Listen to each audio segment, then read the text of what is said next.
आपकै season छ, आपकै छोटो अन्तर्क्रियात्मक भिडियो लिएर आएको छु है म। तपाईँहरूलाई आपको विकृति अथवा म्याङ्गो माल फर्मेसनको बारेमा कति कुरो जानकारी छ, भिडियोलाई अन्तिमसम्म हेर्नुहोला। भाइ हेर है, यस्तो छ, यस्तो छ, पात यसरी माथि आएको छ, यो झुप्पा झुप्पा जस्तो छ, अनि यो पात माथि माथिबाट पनि छ, हरेक उसमा यसरी आएको छ।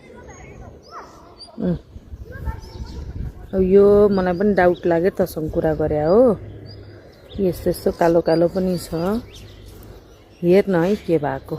यो मेरो आफ्नै दिदीले आफ्नै आपको बोटमा देखेको समस्या मलाई भिडियोबाट पठाउनु भएको थियो र समाधान सोध्नु भएको थियो। तपाईँहरू यसमा के गर्नुहुन्छ, यस्तो समस्या देख्नुभयो भने के कस्ता उपाय अपनाउनुहुन्छ, के गर्ने भनेर तल कमेन्ट गर्नु होला है त। अनि दोस्रो भिडियोमा चाहिँ म यस्तो समस्या देखियो भने के उपाय गर्ने भनेर फेरि लिएर आउँछु।